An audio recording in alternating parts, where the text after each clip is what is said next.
Hello everyone, कैसे हो आप लोग। I hope you are doing very well and आप लोग की मेंस की प्रिपरेशन बहुत अच्छी चल रही होगी होपफुली। बहुत सारे लोग अभी भी प्री के रिज़ल्ट का वेट कर ले हुए, तो मैंने एक वीडियो डाल के आप लोगों को बताया था कि आप लोग प्री के रिज़ल्ट का वेट बहुत ज़्यादा मत कीजिए, क्योंकि आफ्टर प्री का रिज़ल्ट आने के बाद आपके पास बहुत कम टाइम होता है फॉर द मेंस। सो मेरा यही सजेशन रहेगा कि आप लोग मेंस का धीरे धीरे प्रिपरेशन स्टार्ट कर दीजिए। जिन्होंने कंप्लीट कर लिया है वो रिवाइज़ करें, और जिन्होंने रिवाइज़ नहीं किया है, जिनका अभी भी कंप्लीट नहीं हुआ है, तो its maximum time, enough time, मतलब आप पढ़ सकते हो अभी भी कोटलर, क्योंकि अभी आपके पास करने को कुछ नहीं है। प्री का भी प्रिपरेशन नहीं करना है, आपको मोस्टली केवल कोटलर पर फोकस करना है। तो आई होप कि आप लोग कर सकते हो।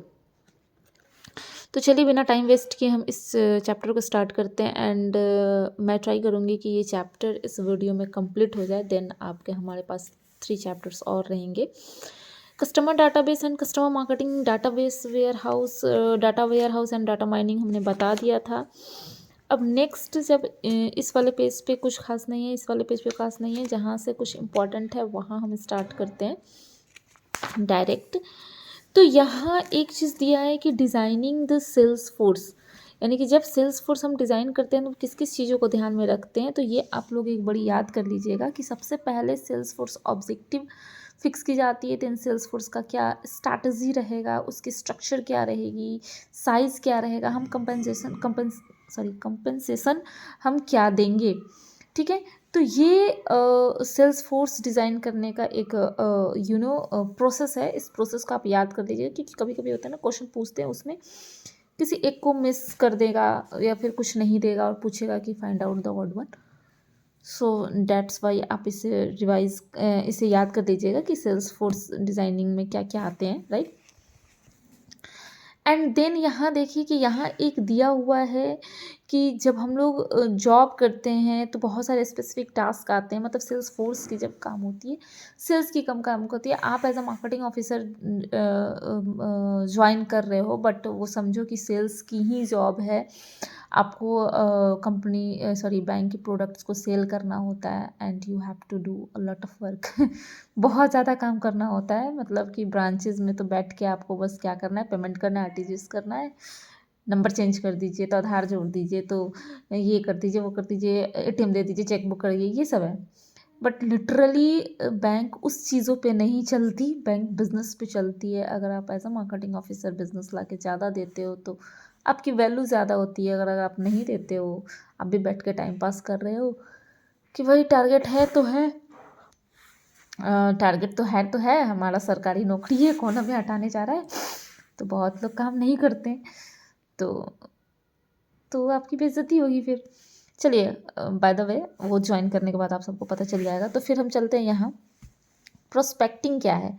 मतलब प्रोस्पेक्ट तैयार करना है, ज़रूरी नहीं है कि वो प्रोस्पेक्ट है तो आपका कस्टमर बन जाएगा। जैसे जब आप मार्केटिंग ऑफिसर ज्वाइन करोगे तो आपको सीआरएम लीड्स दी जाएगी। यहाँ लीड की बात हुई है इसलिए मैंने इस टॉपिक को बीच में लाया है। मैं एक्चुअली जॉब से थोड़ा कोरिलेट कर देती हूँ कि चीज़ें आपको थोड़ा ज़्यादा अच्छे से समझ में आएगी। तो लीड आपको दी जाती है, सीआरएम की बहुत सारी लीड होती है। तो ज़रूरी नहीं है कि जो लीड आपको दिया गया, जो प्रोस्पेक्ट दिया गया, वो इन द फ्यूचर कस्टमर वो कन्वर्ट हो ही पाए, कन्वर्ट नहीं भी होते हैं, राइट। देन अगर जो कन्वर्ट होने वाले होते हैं, प्रोस्पेक्ट में हम कॉल करते हैं, उसको टारगेट करते हैं, ठीक है। टारगेटिंग के बाद हम उससे कम्युनिकेटिंग करते हैं बार बार।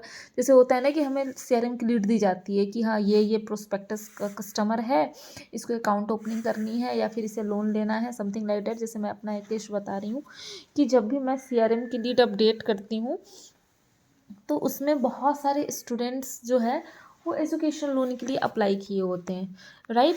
एंड रिमार्क्स में वो लिखे रहते हैं कि प्लीज़ प्लीज़ मुझे बहुत ज़रूरी है, तो प्लीज़ मेरी हेल्प बहुत करो, मतलब मेरी हेल्प बहुत करो इन द सेंस कि प्लीज़ मेरी हेल्प करो।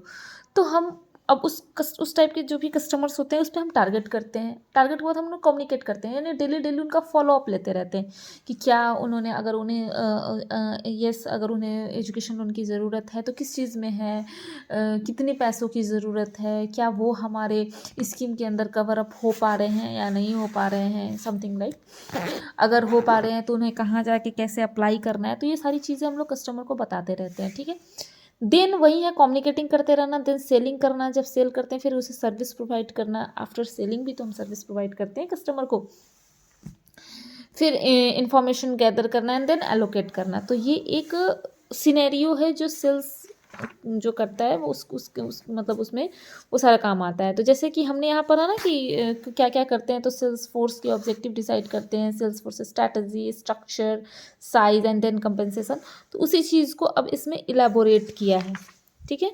जैसे यहाँ सेल्स फोर्स स्ट्रक्चर को इलेबोरेट किया है, तो ये आप लोग पढ़िएगा, इसमें कुछ बहुत ज़्यादा इंपॉर्टेंट नहीं है। देन सेल्स फोर्स साइज को इलेबोरेट किया है। देन यहाँ इसने सेल्स फोर्स कंपेंसेशन के बारे में बताया है। देखिए जो भी, एक मिनट, कुछ छूट तो नहीं ना रहा, एक सेकेंड नहीं, ठीक है। तो ये है सेल्स फोर्स स्ट्रक्चर, ठीक है।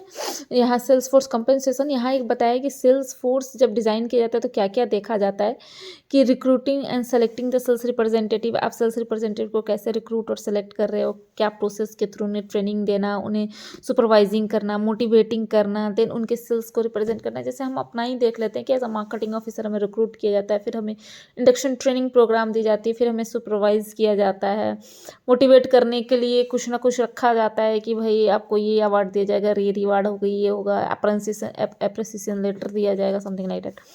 देन हमारे टारगेट्स को लास्ट में इवैल्यूएट किया जाता है कि हमने अपना टारगेट अचीव किए कि नहीं। अगर नहीं किए तो फिर मीटिंग ऑर्गेनाइज की जाती है और हमें 2-4 गालियाँ सुनाई जाती है, ठीक है।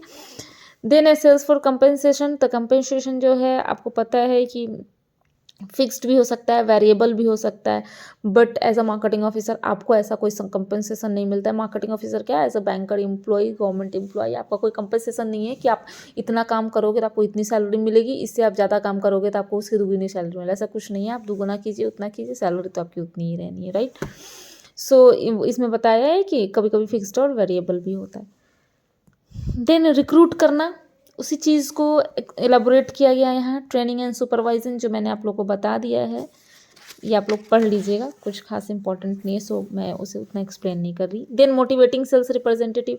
तो सेल्स रिप्रेजेंटेटिव को मोटिवेट किया जाता है इंट्रिंसिक और एक्सट्रिंसिक रिवॉर्ड देके। इंट्रिंसिक और एक्सट्रिंसिक रिवॉर्ड में क्या डिफरेंस है, तो इंट्रिंसिक जो होता है वो आपका जो होता है वो इंटरनल सेटिस्फैक्शन से रिलेटेड होता है, ना एक्सट्रिंसिक जो होता है वो मनी से रिलेटेड होता है। मतलब कोई कोई होते हैं जिन्हें इंट्रिंसिक रिवॉर्ड्स चाहिए, एक्सट्रिंसिक उन्हें मोटिवेट नहीं करती, यानी कि पैसा उन्हें बहुत ज़्यादा मोटिवेट नहीं करता है। मतलब जैसे कुछ लोग होते हैं ना कि भाई तुम मुझे पैसा दो और 10 गाली सुना दो, बराबर हिसाब।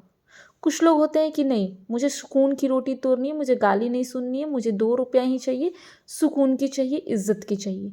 तो वही बात है एक्सट्रिंसिक और इंट्रिंसिक। ऑर्गेनाइजेशन में ऑब्वियसली जब आप काम करते रहते हो तो आपको लगता है कि आपका जो सीनियर है वो आपको मोटिवेट करे, वो आपके कामों पर आपका ट्रस्ट दिखाए, वो आपको दिखाए कि हाँ आप वैल्यू, मतलब आपकी कोई वैल्यू है ऑर्गेनाइजेशंस में।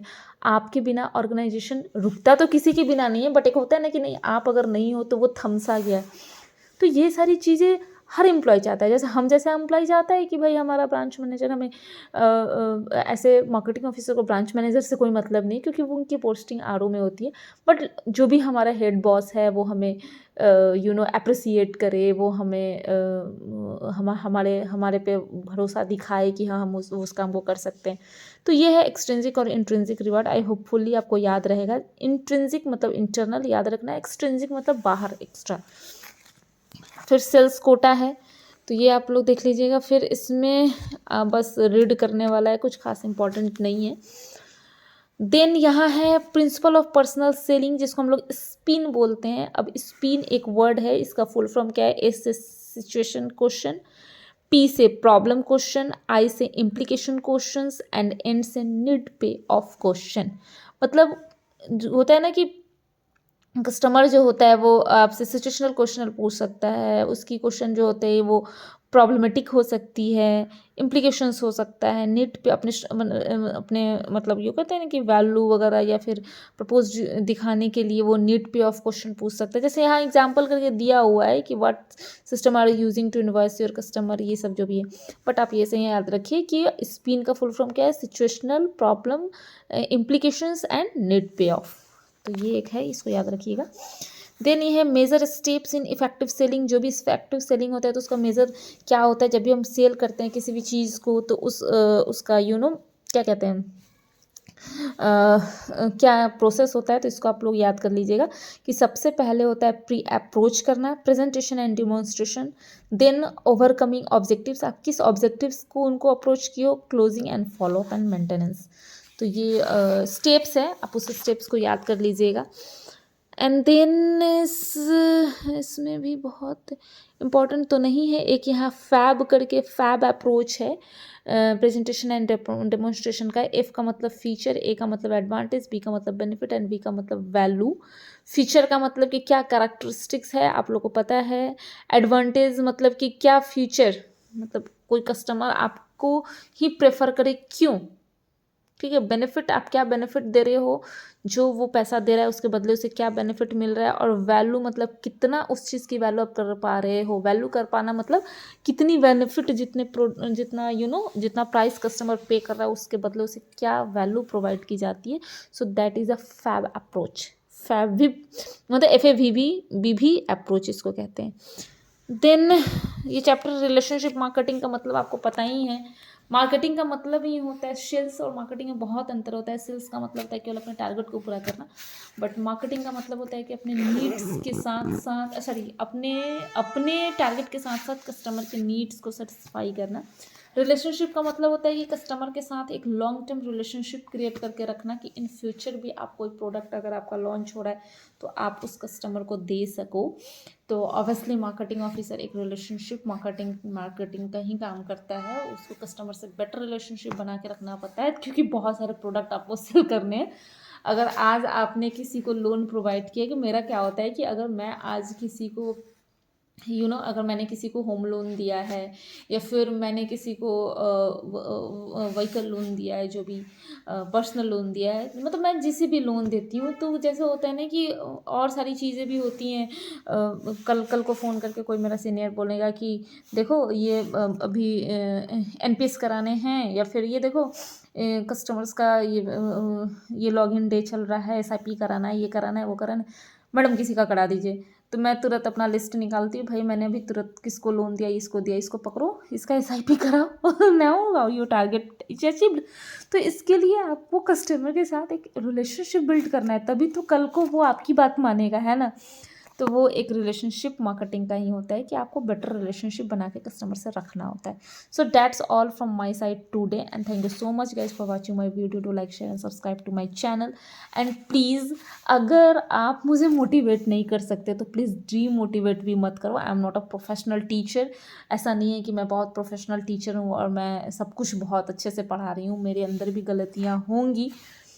कुछ लोग होते हैं जो मैं क्या बोलूँ, बहुत ज़्यादा बोल दूँगी अगर मैं बोलना स्टार्ट करूँ। समवंस टेल मी कि लकीली मैडम की जॉब लग गई, तो भाई लकीली किसी की जॉब नहीं लगती, ठीक है। बहुत मेहनत करके हर किसी को यहाँ तक आना पड़ता है। तो मैं जॉब करती हूँ, मेरे पास इनफ टाइम नहीं है कि मैं बैठ के वीडियो बनाऊँ, बट या मेरा मन था, मुझे वीडियो शूट करनी थी, एंड लोगों ने पसंद किया, डेट्स वाई मैं वीडियो बना रही हूँ। वरना ऐसा कुछ मेरा ये प्रोफेशन नहीं है, मुझे इससे अर्निंग कोई मिल नहीं रहा कि मैं बहुत ज़्यादा टाइम अपना इसमें दे पाऊँ। जितना टाइम बनता है मैं बना के देती हूँ, एंड लिटरली बहुत सारे ऐसे लोग हैं जो अप्रिसिएट करते हैं। मतलब कि सही बात बोलते हैं ना कि सैकड़ों में अगर एक जन आपको डिमोटिवेट कर दे तो उस बात पे ध्यान नहीं देना चाहिए। So I am not going to talking about that man, but thank you so much guys for watching my video. Do like, share and subscribe to my channel. आप अपने फ्रेंड्स के साथ मेरे चैनल्स को मेरे वीडियो शेयर ज़रूर करना, and please subscribe to my channel. Thank you so much, bye bye, take care.